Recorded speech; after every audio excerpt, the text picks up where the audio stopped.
Il y a deux façons rapides et gratuites de soutenir ma chaîne YouTube. La première, c'est de laisser un pouce bleu si la vidéo te plaît. La deuxième, c'est de regarder une publicité gratuitement sur ma page Utip dont le lien est en description. Merci à tous. Salut les devins, c'est Saikyo. Aujourd'hui on se retrouve pour ma vidéo review concernant le film One Piece Stampede. J'ai pu le voir lors de sa sortie nationale le 9 octobre. J'ai été dégoûté de ne pas pouvoir le voir lors de l'avant-première. Je sais plus, c'était il y a peut-être un mois, un truc comme ça en arrière. J'étais vraiment pas dispo, mais j'ai pu le voir au moins là le 9 octobre, ça fait plaisir, en VOST.fr. Les cinémas diffusent de la VOST.fr et de la VF, comme ça il y en a pour tous les goûts. Du coup cette vidéo voilà, va être un peu une review, une critique, appelez ça comme vous voulez, mais je vais pas rentrer 100% dans le détail de tout simplement parce que j'aime beaucoup l'œuvre One Piece, mais je pense que vous le savez à peu près tout, je le dis des fois dans mes vidéos. C'est une œuvre que j'apprécie énormément, une œuvre que j'ai suivie avec beaucoup de passion pendant un certain moment, plusieurs années. J'attendais les chapitres chaque semaine à l'époque du Grand 3, Naruto, Bleach, One Piece, ça me passionnait de ouf. Et j'ai perdu le film petit à petit, j'ai décroché. Il y a un moment où j'ai un petit peu arrêté et j'ai suivi de manière éloignée ce qui se passe, c'est-à-dire qu'à l'heure actuelle, je sais ce qui se passe dans One Piece, mais je n'ai pas suivi avec une extrême attention au détail tout ce qui s'est passé depuis que j'ai levé le pied sur l'œuvre. Mais ça reste une magnifique œuvre, et c'est pour ça que le film One Piece est quelque chose qui m'a hypé de fou, surtout que j'ai lu 2-3 articles, etc. sur le net, qui disaient que c'était un film pas canon, donc ça m'a encore plus en fait pour le coup, d'habitude je préfère ce qui est canon, mais ça m'a un peu plus motivé à le regarder, tout simplement parce que je me suis dit que ça reprendrait pas mal d'éléments que je connaissais de One Piece, sans forcément être un peu comme Dragon Ball Super Broly, une suite directe au tournoi du pouvoir, voilà, vous voyez ce que je veux dire. D'ailleurs, en parlant de Dragon Ball Super Broly, je vais faire un petit peu l'analogie avec ce film-là en fin de vidéo, et je vais pas forcément passer un coup de gueule, mais on n'est pas loin parce qu'il y a 2-3 trucs qui m'ont un petit peu dérangé au niveau de ce que j'ai pu lire, entendre, etc.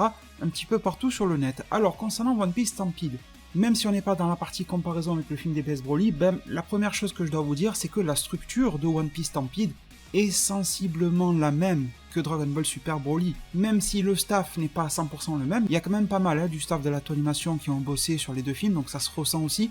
Il y a aussi des personnes qui n'ont rien à voir entre les deux films, et ça se ressent aussi, voilà, justement. Mais en fait, One Piece Stampede me donne l'impression, vous savez, quand vous êtes par exemple à l'école, bon ça fait un moment que j'y suis plus, mais quand vous êtes à l'école, collège, lycée, fac et tout ça, et que le professeur vous demande 6 mois plus tard de faire un devoir, ou je sais pas quoi, qui ressemble à un devoir qu'on vous a déjà demandé il y a 6 mois en arrière. Qu'est-ce que vous faites? Vous allez voir combien vous avez eu de notes à ce devoir il y a 6 mois. Si vous avez une bonne note, généralement, mis à part si c'est un sujet qui vous passionne, vous allez reprendre la même structure, l'adapter au contexte nouveau, et ça devrait donner un résultat tout aussi bon si vous y mettez un minimum d'engagement. Eh bien, je trouve que c'est à peu près la même formule qui a été réutilisée dans la structure en termes de composition du film, dans la qualité visuelle, bien que ça ne soit pas tout le long les mêmes animateurs, bien que ça ne soit pas dirigé par Shintani du tout. Il y a ce filtre un petit peu commun maintenant à DBS et à One Piece qui est appliqué là aussi. On a un ensemble homogène très ressemblant à la prestation livrée par Dragon Ball Super Broly. Je ne sais pas si ça sera le modèle type de tous les films Toei à venir dans les prochains mois et tout ça, ou si c'était uniquement pour célébrer un petit peu l'avancée de DBS et les 20 ans de One Piece, je ne sais pas. En tout cas, je trouve que ça marche bien avec Stampede, mais j'espère que la Toei ne va pas trop forcer avec ce format de film. C'est bien parce que Broly se démarquait par ce format-là. One Piece réitère, ça passe bien, en plus One Piece est une très belle œuvre, mais derrière, s'ils commencent à nous faire pareil avec les Digimon et je sais pas quoi, je pense qu'au bout d'un moment, ça sera juste ras-le-bol de toujours le même déroulement, on sait exactement comment ça se passe. D'ailleurs, au fait, pour les gens qui ne l'ont pas vu, oui, je vais spoiler dans cette vidéo-là, donc attention, mais je me permets de spoiler parce que le film est sorti de manière nationale. Mais du début à la fin, on commence par une sorte de flashback. Ensuite, on a une mise dans le contexte actuel du film, aussi bien pour Broly que pour One Piece. On a des petits conflits préliminaires, puis ensuite on a le gros du combat face à un ennemi super baraque, etc., qui défonce tout sur son passage, donc Broly et Bullet pour One Piece Stampede. Et la conclusion du film, avec bien évidemment une victoire, avec tout le monde qui va se dépasser. Dans Dragon Ball Super Broly, on a besoin d'une fusion, vu que les personnages se battant ne sont que 2. Dans One Piece Stampede, ils sont, j'ai pas compté, je sais pas, ça m'étonnerait pas qu'il y ait 100 personnages différents qui apparaissent, je veux dire 100 personnages majeurs, 50, 100, je sais pas, mais il y en a vraiment énormément, et vu qu'ils sont autant, bien le film se finit non pas avec une fusion, mais avec une coalition de tout le monde, pour venir à bout du monstre Bullet, même si Luffy est quand même le finish, une autre star du film, Usopp, à mon sens, prennent la vedette enfin, malgré tout, ça se passe un petit peu similaire, et surtout, on a aussi ce rétro-pédalage en fin de film, c'est-à-dire qu'à la fin du film Broly, Gogeta est sur le point de tuer Broly, ce qui aurait marqué un tournant dans l'histoire. Finalement Shenron et par le biais de Shirai vont ramener Broly sur Bampa. Dans le film One Piece, Luffy finit par mettre la main sur l'artefact permettant de trouver Raftel ou Loftel comme il l'appelle dans le film Stampede. D'ailleurs ça je pense que c'est une information qui a passionné les fans de One Piece. Et finalement Luffy va la détruire. Donc en fait ça aurait été une avancée majeure. Tuer Broly aurait été un tournant majeur, mais on a annulé ça. On retourne à la case départ à la fin du film. C'est limite, le film servait presque à rien. Mis à part se battre, mis à part faire de nouvelles rencontres, ce genre de choses, des coalitions, ça servait presque à rien. Et donc si vous l'avez vu, je pense que vous serez d'accord, et si vous allez le voir, ne vous en faites pas. Ce film-là est un réel spectacle du début à la fin, et c'est uniquement pour ça, je pense qu'il a été créé pour les 20 ans de One Piece. L'œuvre One Piece est une œuvre pas forcément extrêmement complexe, mais elle a quand même ses rouages et tout ça, il y a des choses qui ont été amenées dans les premiers chapitres qui ne sont pas forcément réglées aujourd'hui et tout ça. Donc c'est quand même une œuvre qui apporte de mini-pièces à un édifice gigantesque dont on ne voit jamais la fin, et je pense que, au travers d'un anime qui poursuit ça et d'un manga qui est de plus en plus passionnant, je le sais pour les fans de One Piece, ils ont voulu décomplexifier un petit peu le truc et partager un moment de détente. Avec le film Stampede, en tout cas, c'est comme ça que je l'ai compris, que je l'ai perçu, et disons que DBS Broly se positionnait comme le film amenant une nouvelle ère de Dragon Ball en version animée chez Toei Animation, et pourquoi pas permettant de créer des embranchements, de créer des racines qui vont également toucher d'autres œuvres chez Toei Animation, et on voit que One Piece Stampede récupère pas mal d'éléments qui ont été mis sur DBS Broly, et One Piece Stampede, lui, ne se positionne pas sur un sauvetage de One Piece, il n'avait pas forcément besoin, c'était surtout l'anime qui avait besoin d'être sauvé, je trouve, et ils l'ont fait avec le renouveau de l'arc Wano. Ce film Stampede est là pour la célébration des 20 ans, mais aussi je trouve, et ça porte bien son nom vu que c'est le cas dans le film, c'est un festival de One Piece. Le propos du film, c'est quoi ? C'est qu'il y a un mec qui débarque, qui va organiser un festival, mais attention, faut surtout pas en parler à la marine, parce que sinon ça va causer des problèmes. Tous les pirates se rassemblent parce qu'il y a un gros lot qui permettrait de faire quelque chose par rapport à One Piece et tout ça qui est promis, et dans le pire des cas, il y aura de toute façon des trésors majeurs, tout le monde se rassemble, et au final c'est un peu comme une battle royale pour obtenir le trésor. Bien évidemment, ils ont quand même mis un petit peu plus de piment, le piment il est double avec le personnage de Bullet et le personnage de Festa. D'ailleurs, là aussi cette dualité, c'est le personnage de Festa, il rassemble un petit peu Freezer et Paragus en un. Il y a un petit peu cette dualité dans le sens où Festa ramène Bullet et Freezer a ramené Broly jusqu'à Goku et Vegeta, et ce petit côté pantin que je manipule, eh bien c'est un petit peu le côté Paragus par rapport à Broly, et donc on le retrouve tout en un, deux en un comme les shampoings Viveldop dans le personnage de Festa. D'ailleurs j'ai bien apprécié ce personnage-là.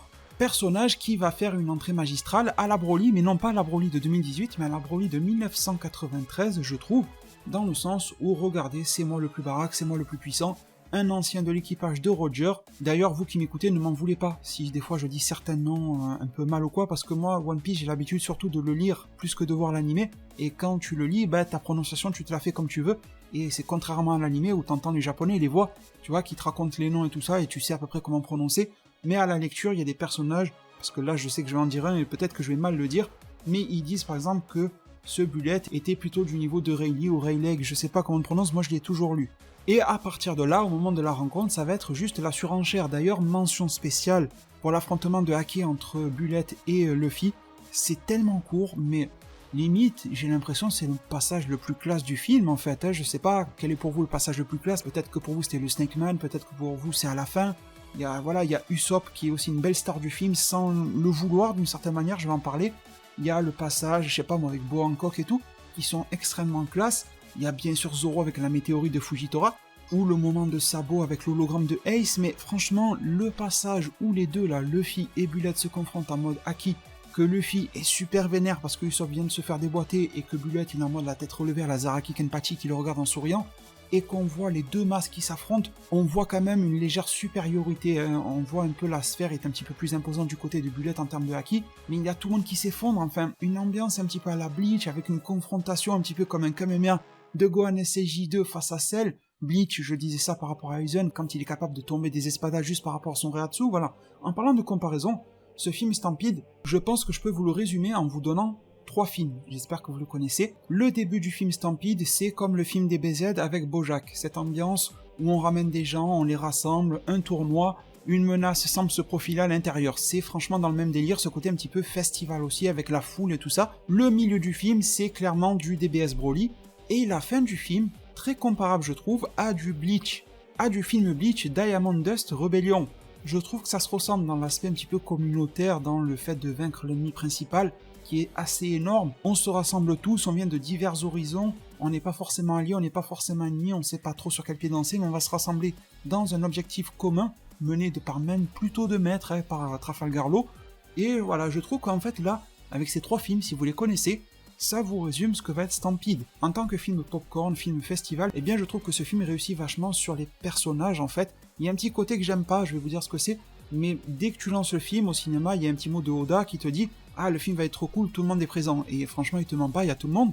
Mais le truc, c'est que, autant on peut se plaindre que dans Dragon Ball, c'est toujours Goku Vegeta, c'est le cas du film Broly, c'est clair, on aurait aimé voir quelque chose d'autre. Mais du coup, là on a eu l'antithèse complète, et on voit que dans la vie, en fait, on a besoin d'un juste milieu, et que les extrêmes, ça ne marche pas toujours, c'est-à-dire que là, ils ont fait l'extrême opposé de DBS Broly, il y a tout le monde. Mais le truc, c'est que, à mettre tout le monde dans un même temps de film similaire, c'est pas comme si Stampede durait 4 heures, eh bien, il y a des personnages qui sont pas mal développés, que tu vois beaucoup au combat, des affrontements qui sortent de nulle part, des trucs, tu sais même pas pourquoi ils se tapent, mais ils se tapent, et c'est vraiment classe, où il y a des personnages qui se parlent alors que d'habitude ils se parlent pas forcément, il y a pas mal d'interactions intéressantes, mais de l'autre côté, tu as aussi des personnages qui apparaissent, mais qui sont clairement des laissés pour compte. Il y a des personnages dont l'apparition, à mon sens, dans Stampede est assez anecdotique. J'aime beaucoup les Amiraux, enfin Akainu je peux pas me le blairer, parce que vous savez ce qu'il a fait tout ça, et sa tête et tout, je peux pas me la blairer, il a une tronche de con, mais je veux dire que les Amiraux c'est des personnages classe, et j'adore Kizaru. J'aime beaucoup sa manière de se battre, la confrontation avec Rayleigh et tout ça, là, qui était assez courte mais épique et tout, j'ai vraiment beaucoup kiffé. D'ailleurs c'était un des rares passages que j'ai regardé en animé pour le voir un petit peu sublimé. Eh bien il est là, Kizaru. Mais en fait, est-ce qu'il est réellement une valeur ajoutée au film? Franchement, vous qui l'avez vu, même si vous êtes fan en plein cœur de One Piece, je pense que vous ne pouvez que me donner raison. Autant Sabo ne fait pas des masses et des masses de choses, mais il a ce petit côté-là, attention, ne touchez pas à Luffy, il montre Ace et tout ça, il est intéressant. Il est un petit peu mis en parallèle avec Smoker sur des pouvoirs entre guillemets similaires, en termes d'animation ça passe bien. Mais Kizaru en fait, d'ailleurs le Buster Call, est un petit peu la fausse menace, et la marine, à part Fujitora, j'ai envie de dire, sont largement mis de côté, et même si tu vois certains personnages, ben en fait, ils servent à quoi? On les a mis pour les voir. Donc je pense qu'il faudrait un juste milieu en fait. Je pense que faire comme Dragon Ball, mettre que Goku Vegeta, c'est pas une bonne chose, et je pense que mettre trop de personnages, c'est plaisant à vue d'œil, tu es content et tout ça, fanservice, mais tu n'as pas le temps, tu n'as pas la possibilité de rendre honneur à chacun. Par exemple, on passe un temps fou sur Baggy. Baggy, j'adore, c'est un des personnages phares pour moi de One Piece, je kiffe ce personnage-là. Mais derrière ce temps d'écran de Baggy, sur 1h40 de film à peu près, tu dois l'enlever de tous les autres personnages. Crocodile apparaît dans le film, il est extrêmement classe, mais à tout casser, ça dure combien les devins dans le film? 5 minutes? Tout compilé, 7 minutes? Et encore, non, je pense 5 minutes.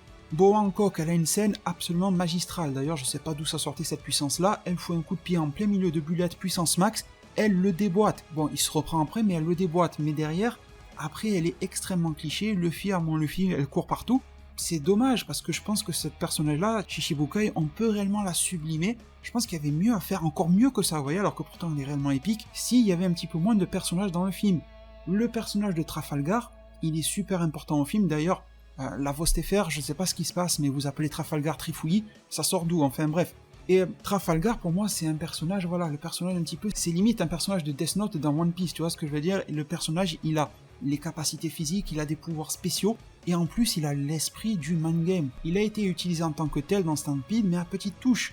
Et j'aurais aimé en voir plus, en fait.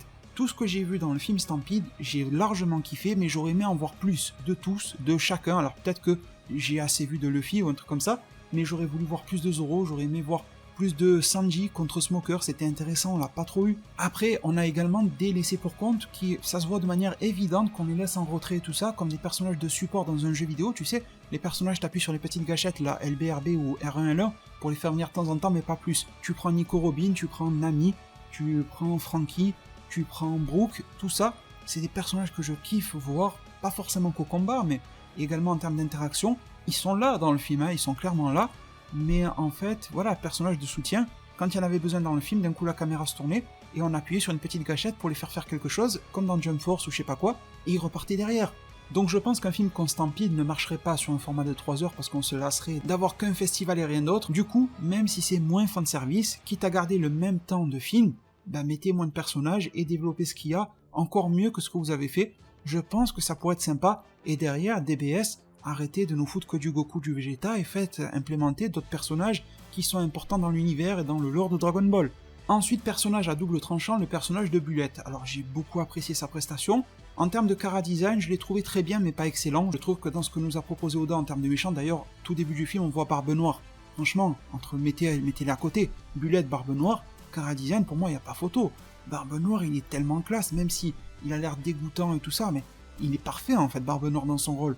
Bullet, bon, un mec un petit peu disproportionné, des petites jambes là, des espèces de petites jambes, un gros buste, il a la peau toute rose avec sa tête un petit peu pustuleuse, bon, ouais, ça marche bien, je vous dis, le chara-design est très bien, mais je me serais attendu à un personnage un petit peu plus classe, un petit peu plus charismatique, façon le Broly de 93, voilà, c'est un petit peu ça que je veux dire. En termes de prestations combat, ce mec-là est un monstre, bien que des fois j'ai du mal à saisir. Le mec peut nous montrer qu'il est capable de one-shot à peu près tout le monde, mais par moments, quand il y a eu certaines alliances, même au début du combat, de la nouvelle génération de pirates, Luffy et compagnie, qui ont dû s'associer malgré eux contre lui, eh bien ils ont pu lui mettre quelques coups.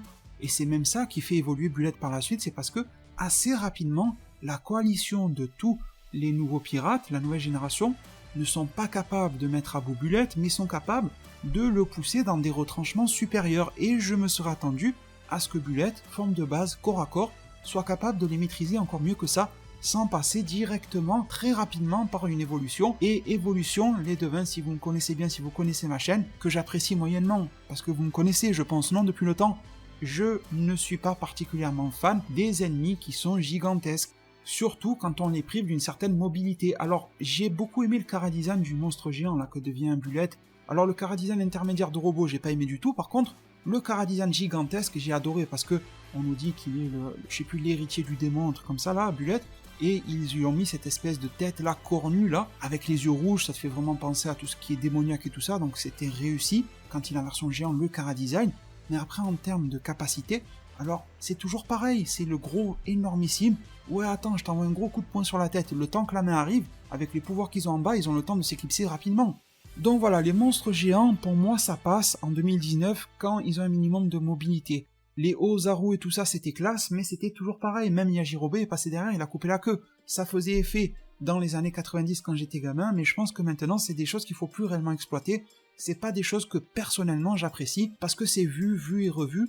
Et tant qu'un auteur, un scénariste n'aura pas l'astuce pour rendre plus intéressant qu'il ne l'est déjà un personnage géant, ça ne m'intéressera pas. Par exemple, dans le cas de Hildegard, c'était pas un personnage que j'appréciais des masses, mais malgré tout, le fait qu'il puisse se dématérialiser, réapparaître derrière toi, qu'il avait pas l'air balourd quand il se battait, ça me plaisait plus, même si au final il a une tête de vieil insecte avec une tête de mort greffée dessus. Mais je trouve qu'on a besoin d'astuces. Par exemple, quand il y avait des mecs géants là, par exemple vers la fin de Bleach, il y a aussi des monstres géants, des ennemis géants, ça me fait pas kiffer parce que je sais direct que c'est à l'avantage de ceux qui sont au sol. Surtout que là, c'était pas juste Luffy, son équipage. D'ailleurs, très classe au début du film, quand ils sont en train de monter l'énorme cascade là et que Franky permet au bateau de voler directement, que Luffy se met à la pointe du bateau, genre droit debout, allez on y va, c'était vraiment classe. Mais c'était pas juste cet équipage-là contre Bullet. En fait, c'était tous les pirates du monde, même la marine qui débarque de l'autre côté contre Bullet. C'était sûr qu'il allait se prendre une raclée monumentale. Et ça, en plus, je l'ai entendu, dès que je suis sorti de la salle de cinéma, il y avait un groupe de potes qui sortaient, forcément, ils parlaient un petit peu fort et tout ça, et il y en a un dans le groupe qui arrêtait pas d'insister, le mec, il était déter, tu sais, il disait, ouais, mais moi, Bullet, je voulais qu'il se batte au corps à corps encore plus. Et il y a un pote à lui qui essaie d'argumenter, ouais, mais t'as vu, quand il est géant, il envoie des coups de poing, il se reconstitue, il est classe et tout. Et l'autre, bon, il n'apportait pas d'argument, mais il campait sur ses positions, ça faisait un petit peu bébête comme il parlait, mais je pouvais pas lui donner tort. Il disait, oui, mais moi, je voulais plus de corps à corps, je voulais quelque chose plus d'homme à homme, pas tas de ferraille VS 150 hommes et femmes. Et je ne peux que partager cet avis-là. C'est vrai que la prestation de Bullet est incroyable, qu'il a carrément fallu appeler le Buster Call juste pour une personne, mais de l'autre côté, dès que ça part en géant, on sait à quoi s'attendre, malheureusement, j'ai envie de dire. Dans ce film-là, les devins, vous allez énormément rigoler, je trouve que c'est bien fait, ça respecte vraiment ce qu'est One Piece. Dans One Piece, on rigole beaucoup. Vous allez kiffer parce que des combats, il y en a vraiment masse, mais encore le même effet, c'est-à-dire qu'il y a tellement de masse de personnages que les combats n'aboutissent pas réellement, mis à part les combats principaux. mais il y a par exemple Fujitora qui va s'éclipser face à Zoro en lui balançant une météorite de ouf à la Madara, Zoro qui va réaliser une belle action, mais qui aura encore une fois besoin de l'aide de Mihawk, mais en fait ça va vite, on t'envoie tout au long des petites cacahuètes, là tiens nourris-toi, mais le plat de résistance sera unique en fait, ça sera celui de Luffy, et donc voilà, la prestation de Luffy, j'ai pas envie de la commenter parce qu'elle est très classe et tout, mais c'est du Luffy comme je l'ai connu auparavant, c'est le déroulement est similaire je trouve à du Doflamingo, à du Katakuri, etc. La manière, je veux dire, dont Luffy obtient sa victoire, très typique du shonen en fait en général, donc c'est quelque chose de plaisant. Mais par contre, les devins, avant de passer mon petit coup de gueule par rapport à DBS Broly, mention spéciale à Usopp. Vraiment, Usopp, quel personnage dans ce film-là. Je m'attendais à ce que ça soit une espèce de Krillin, vous voyez, le mec il sert à rien, il se fait déboîter dès le début. Ça va être la motivation de Luffy à se vénérer, et c'est le cas, mais pas que. Parce que Usopp ensuite va pouvoir sauver Luffy, parce que Usopp va l'empêcher à Luffy de se prendre une poutre enflammée sur la tête. C'est quelque chose qui était crédible, même si Usopp, on sait qu'il n'est pas extrêmement balèze physiquement, je trouve que ça passait. Le pouvoir de la volonté de Usopp, le faible qui sauve le fort, et le faible devient le fort durant ce moment-là. À la fin, c'est très classe aussi quand Luffy se relève et qu'il va se remettre au combat, et qu'il dit à Usopp, non, tu n'as pas fini de briller, tu vas mettre le coup final et tout ça. Et en fait, les petites attaques de Usopp ont germé. C'est limite un message pour la vie, les petites graines que vous plantez, elles vont germer, elles vont pousser et vous donner quelque chose un jour dans la vie. Donc, commencez par les planter et après vous pourrez récolter quelque chose. Usopp a été en fait magistral dans ce film-là. Quand je suis ressorti de ce film-là, je me suis pas dit, waouh, putain, Zoro, ce qu'il a fait la météorite ou Luffy et tout. Je me suis dit, Usopp, mais quel homme, tu vois ce que je veux dire? Il était magistral. En parlant de magistral, j'ai aussi beaucoup apprécié les apparitions de Roger, qui sont assez courtes, mais elles sont sympas. Et lui aussi, il est tout en classe, mais on ne pouvait que s'y attendre. Je ne m'attendais pas du tout à voir Roger être rabaissé ou être mis au niveau de Bullet dans ce film-là. Il le surclasse, mais totalement.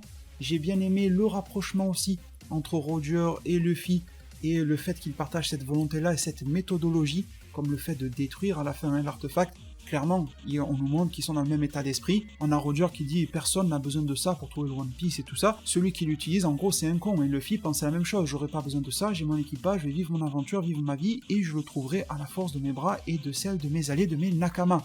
Alors bien évidemment, dans cette review qui a déjà beaucoup duré, je ne pourrais pas du tout faire le tour de tout dans ce film-là. Si j'étais plus connaisseur de One Piece, je me serais permis de le faire, mais je trouve que j'ai déjà beaucoup parlé sur le sujet. Et pour terminer avec mon temps de parole, j'ai voulu le laisser à la fin parce que je voulais pas gâcher l'ambiance. C'est le cas Dragon Ball Super One Piece. Alors je vais pas donner de nom et tout ça, mais ce que je vais dire concerne un peu tout le monde. C'est-à-dire que ça concerne d'autres youtubeurs, qu'ils soient One Piece, qu'ils soient Dragon Ball, peu importe, ou anime manga en général. Ça concerne mes abonnés, ça concerne les abonnés des autres. Ça concerne les gens qui sont abonnés à rien du tout, qui sont des gens qui partagent, ils ont le droit de partager leur avis sur Twitter et tout ça, les Facebook, les zones commentaires. J'ai vu quelque chose et je trouve ça extrêmement hypocrite, les devins. C'est-à-dire que quand Dragon Ball Super Broly est sorti, bon, il a fait un carton, donc ça va. Grâce à ma chaîne YouTube, j'ai pu constater qu'il y a quand même des milliers d'entre vous qui apprécient ce film-là, et je pense à juste titre. Mais vous avez vu que le film Dragon Ball Super Broly a subi quand même une sorte de contrepartie, a un petit peu eu le revers de la médaille, avec une vague, je trouve en tout cas, de critiques négatives dont vous avez le droit d'exprimer, mais qui à mon sens n'est pas justifiée. Alors c'est vrai que le film Broly a beaucoup de défauts, hein, on est d'accord, comme par exemple le cas de Freezer. Pour moi la blague sur les 5 cm de Freezer c'est pas quelque chose qui passe. La blague sur les 5 ans de Bulma elle passe crème, mais celle sur Freezer ça passe pas en fait, c'est pas cohérent avec le personnage même pour du Toriyama. Surtout dans un contexte où Freezer va aller au conflit pour ça, c'est pas comme s'il en parlait juste comme ça avec Ikono ou Berry Blue là dans son vaisseau. Il y a des choses dans le film Dragon Ball Super Broly réellement bancales, le fait que l'on ait que du Goku et du Vegeta, le fait qu'au final la solution face à Broly, c'est même pas l'Ultra Instinct qui aurait été téléphoné, c'est encore pire, c'est Gogeta. Gogeta pète la classe, mais en même temps il est limite tellement prévisible et juste une répétition de ce qu'on a eu dans le passé de Dragon Ball. En somme, le film Dragon Ball Super Broly a beaucoup de défauts, mais dans l'ensemble, c'est un film excellent et c'est clairement un des meilleurs films, si ce n'est le meilleur film Dragon Ball Z. Et pour ceux qui auraient un petit doute, qui me disent non mais c'est tel film le meilleur, je vous invite à regarder les 19 précédents films Dragon Ball pour vous refaire un avis. Et n'allez pas juste voir celui où il y a la première apparition de Gogeta, ou celui où il y a le premier Broly. Allez voir absolument tous les films Dragon Ball, les 19. Et là, vous verrez que Dragon Ball Super Broly se hisse très rapidement dans le haut du panier. Donc pour moi, Dragon Ball Super Broly est un excellent film, mais qui a ses défauts, et ça se voit clairement. Et de l'autre côté, Stampede reprend le même modèle. Donc en fait, mis à part 2-3 ajustements, comme le nombre de personnages, le type d'ennemi qui est un peu différent et tout, en fait on devrait se retrouver avec quasiment la même note. Vous vous rappelez au début de la vidéo, je vous ai dit, quand on vous donne un devoir qui ressemble au précédent, vous reprenez le même modèle, généralement vous avez à peu près la même note. Eh bien en fait, One Piece Stampede a été 100% acclamé par la critique. Enfin quand je dis 100%, il y a toujours des gens pas satisfaits, mais dans l'ensemble, quand j'ai été jeter des coups d'œil, j'ai été dans les zones commentaires des youtubeurs One Piece, j'ai été voir certaines personnes, certains youtubeurs qui s'étaient permis d'enterrer Dragon Ball Super Broly et qui encensent One Piece Stampede. En fait, je trouve ça incohérent, parce que je pense que si tu es fan de DB et fan de One Piece et qu'ensuite tu regardes les deux films, si un te plaît, l'autre va te plaire, c'est le même format de film. Le reproche principal qui a été fait au film Broly, c'était son manque d'histoire. Et pourtant, vous le savez, je suis en total désaccord avec ça, parce que déjà, la phase d'adaptation et de sublimation de Dragon Ball Minus est absolument magnifique dans le film Dragon Ball Super Broly, et même la deuxième partie du film nous apporte beaucoup de choses. Nous avons un développement du background de Broly, de Paragus, de Shirai, de Remo, et ça, ce passage-là, beaucoup de monde l'oublie, c'est vraiment le deuxième tiers du film, c'est en plein milieu, avant le combat sur Terre, dans le vaisseau de Freezer, on a beaucoup de développement de personnages. C'est pas comme le passé de Jiren qui tient sur un post-it. Là, on est vraiment sur quelque chose d'assez bien écrit, qui nous raconte des choses, et le personnage de Broly, hormis son histoire, son passé, parce qu'il n'y a pas que ça qui définit un personnage, c'est son état psychologique qui le définit et tout ça, et Broly a une psychologie très ambiguë, il a quelque chose de très brassé. On a aussi cette ambiguïté entre le personnage gigantesque qui peut tout tabasser, qui est une brute, et ce personnage de base qui a un cœur extrêmement pur, qui ne ferait pas de mal à une mouche. Mais malheureusement, contre son propre gré, il va se retrouver entraîné dans de sales histoires, au point même que son père se fasse tuer là-dedans, et c'est encore ambigu parce que son père a fait beaucoup de mal à Broly, mais Broly l'adore malgré tout, c'est son père, il l'aime plus que tout, mais il se fait tuer. Donc voilà, enfin il y a beaucoup de choses par rapport au personnage de Broly, et j'en ai déjà parlé, même dans le combat, il y a des émotions qui ressortent et qui sont transmises, c'est pas juste du combat, viens donne-moi ta tête, je t'en mets un. Ça va plus loin que ça. Mais beaucoup se sont permis de dire que Dragon Ball Super Broly avait zéro histoire, libre à vous. Mais alors derrière, comment est-ce que vous pouvez aller sur des réseaux, sur vos vidéos, dans les commentaires, dans Twitter, dans Facebook, machin, dire que One Piece Stampede a une histoire formidable et que son méchant Bullet est parfaitement écrit? On est bien d'accord qu'on parle d'un festival. Un festival d'une sorte de Fortnite entre pirates, pour obtenir un cadeau, du loot à la fin. En gros, c'est ça l'histoire de One Piece Stampede. Mais moi, ça m'a beaucoup plu parce que je vous ai dit, ça permet de se détendre par rapport à l'ambiance un petit peu tendue de ce qui se passe dans l'anime Wano et dans le manga actuellement. Et personnellement, je suis client de grands spectacles, et c'était le cas. Derrière toutes ces personnes qui ont voulu critiquer à tout va, etc., ils sont devenus les soldats d'internet, ils ont voulu critiquer à tout va Broly. Certains limite affirmant que le Broly de 2018 est moins bon que celui de 93, limite il aurait moins d'histoire que celui de 93. Alors allez remater les deux films parce que là il y a un petit souci, mais bon, c'est votre droit en fait, vous avez le droit. Mais de l'autre côté, quand vous dites que Bullet est mieux écrit, qu'il a plus de profondeur, et que le personnage est plus intéressant que Broly, enfin, dans le film, à plusieurs moments, il est demandé à Bullet quel est son objectif, il se tourne, il fait un sourire de ouf à la Zaraki Kenpachi, et il dit « Je veux être le plus puissant ». D'ailleurs, dans ce film-là, Stampede, vous avez dû entendre mon pseudo Saikyo très souvent, parce que Saikyo, ça veut dire genre le numéro 1, le meilleur et tout ça, le plus fort, et Bullet n'arrêtait pas de dire « Je vais être le Saikyo, je vais être le meilleur ». Avec son grand sourire, il n'avait rien d'autre. Derrière, on sent un petit peu aussi ce traumatisme de la part de Bullet, d'avoir toujours été dans l'ombre de Roger, de s'être toujours pris une raclée par lui. Roger, en plus, qui limite le narguer en lui disant « Oh, tu es fort, mais tu es loin de moi, allez, reviens quand tu veux ». Toujours avoir été le laissé pour compte de Roger, un petit peu son ombre en quelque sorte. Donc ça, psychologiquement, c'est cool, c'est plutôt cool, même si le cas du traumatisme chez un personnage s'est beaucoup développé déjà dans les œuvres. Mais en fait, Bullet, je prends un post-it et je le partage entre l'histoire de Jiren et l'histoire de Bullet, tu vois, et j'ai même pas besoin d'aller sur le verso du post-it. Tandis que Broly 2018 n'a pas une histoire de ouf, mais je pense que je peux te la faire facilement tenir sur quelques pages d'un fichier Word. C'est ça que je veux vous dire. On n'est pas sur le personnage post-it. Et pourquoi faire alors les mauvaises langues à dire que One Piece Stampede est parfait en tout point, tandis que Broly serait critiquable négativement sur beaucoup d'aspects, alors que les deux films respectent un format similaire, que Stampede fait certaines choses mieux que Broly fait certaines choses mieux que Stampede, il y a du bon, il y a du mauvais, il y a du mieux, il y a du moins bon, un peu des deux côtés. Ce sont deux très grands films, et d'ailleurs ça fait beaucoup d'entrées au cinéma, je suis très content pour les deux films. Alors pourquoi cette hypocrisie? Voilà, vraiment pourquoi? Quel est votre but personnel?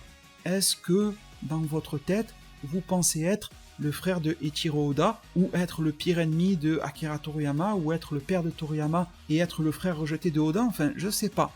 Je sais pas quel est votre problème, juste analysez un film, reprenez mes reviews Dragon Ball Super Broly, j'en ai dit beaucoup de bien, mais j'ai aussi dit ce que je trouvais de mal dans ce film-là. Mes reviews sont sur ma chaîne YouTube, vous pouvez aller vérifier dès maintenant, je vous mens pas. Vous prenez cette review de Stampede, bien que ma chaîne soit fortement portée vers Dragon Ball, j'ai fait preuve d'une belle ouverture d'esprit, et j'ai dit énormément de bien sur Stampede et je vous conseille vivement ce film. En même temps, je ne me suis pas gêné pour dire les points sur lesquels j'avais quelques remarques négatives à faire, parce que c'est aussi ça le but d'un avis. Mais pourquoi mêler le personnel?